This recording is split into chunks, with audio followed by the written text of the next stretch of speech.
Good morning student. कक्षा 10 की mathematics में हम लोग त्रिकोणमिति के तौर एक्सरसाइज 8.2 पढ़ रहे थे। उसमें जो है 3 तक के क्वेश्चनों को 3 तक के क्वेश्चन को हम लोग सॉल्व कर चुके थे। आज हम लोग 3 से आगे के क्वेश्चन देखेंगे, तो इसको आप पार्ट 2 समझ लीजिए। यहाँ पे देखिए जो चौथा क्वेश्चन है, चौथा का पहला, वैसे तो कई सवाल हैं इसमें, बट सेम मेथड है सबका, एक ही तरीके से सॉल्व करना है आपको। तो एक सवाल इसका बता दिया जा रहा है, आप उसी के बेस पे जो है बाकी को सॉल्व कर सकते हैं आसानी से।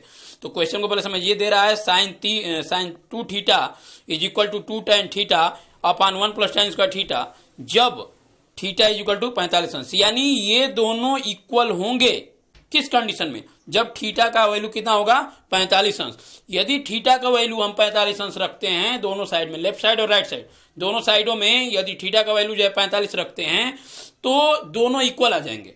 यही आपको प्रूव करके दिखाना है। तो काफी इजी क्वेश्चन है। जहां जहां थीटा है वहां पे क्या रख दोगे आप? 45 अंश रख दोगे। तो चलिए 45 अंश रख के जो है सॉल्व करते हैं। तो यहाँ पे देखिए 2 थीटा है, तो थीटा का मान 45 अंश रख दिए, तो 2 गुणे जो है 45 अंश हो गया, is equal to 2 tan theta, तो थीटा का मान 45 अंश, थीटा का मान 45 अंश रख दिए।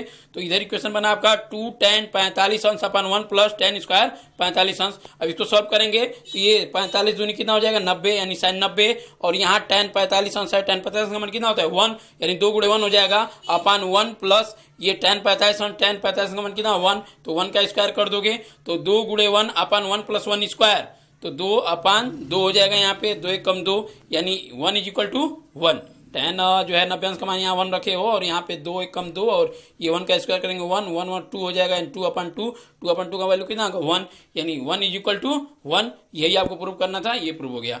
नेक्स्ट आगे जो क्वेश्चन है इसका दूसरा तीसरा चौथा सेम इसी तरह का है, कैलकुलेशन डिफरेंस है। आप जो है वैल्यू को रख के ऐसे ही सॉल्व कर लोगे, ठीक है।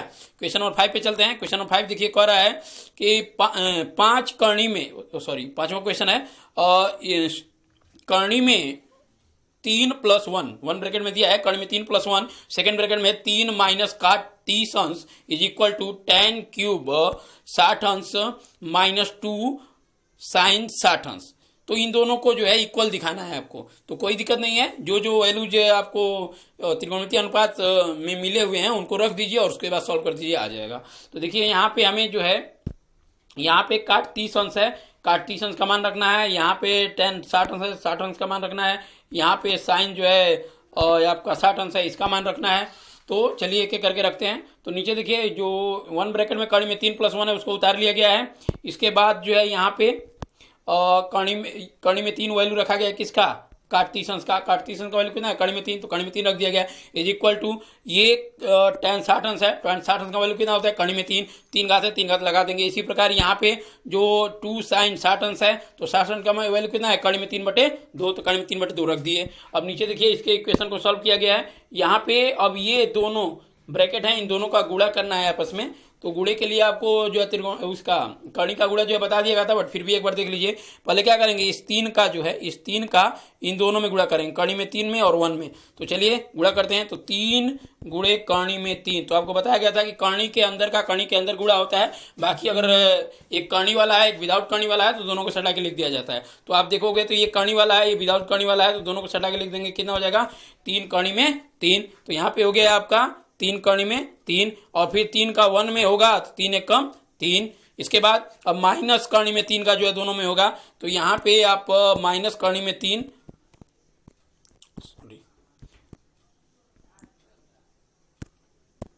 माइनस कर्ण में 3 गुणे कर्ण में 3 करोगे तो इसके आगे प्लस माना जाता है, तो प्लस और माइनस माइनस हो जाएगा।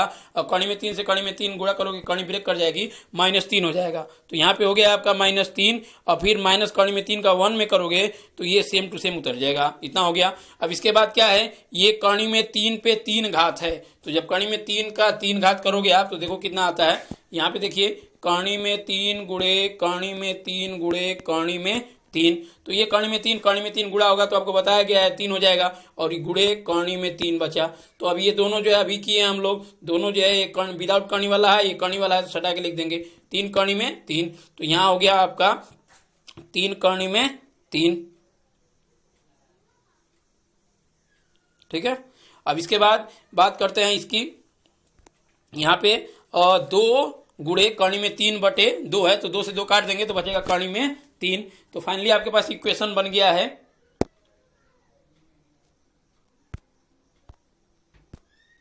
आपके पास इक्वेशन बनाइए।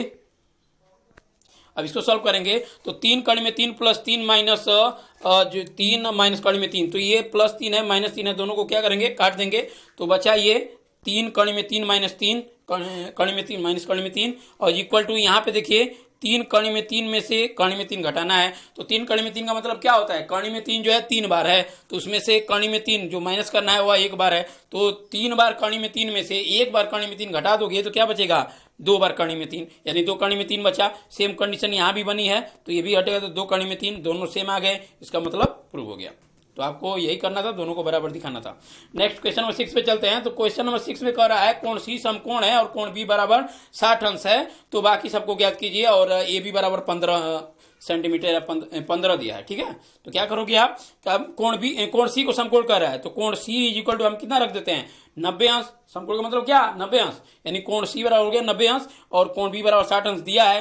तो आपको पता है कि त्रिभुज के तीनों अंत कोणों का योग कितना होता है 180 अंश, यानी कोण ए प्लस कोण बी प्लस कोण सी इज इक्वल टू होता है 180।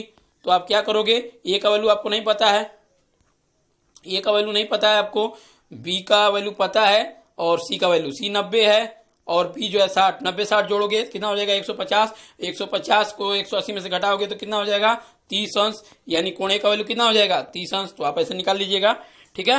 तो कोण सी कोण बी और कोण ए मिल गया है हमें। इसके बाद देखिए क्या करते हैं, यहाँ पे जो जिस तरह की कंडीशन कह रहा था उस तरह का एक फिगर बनाया गया है त्रिभुज का, और सी को समकोण बनाया गया है, बी का 60 अंश रख दिया गया है, ए बी का मान 15 कह रहा था 15 रख दिया गया है।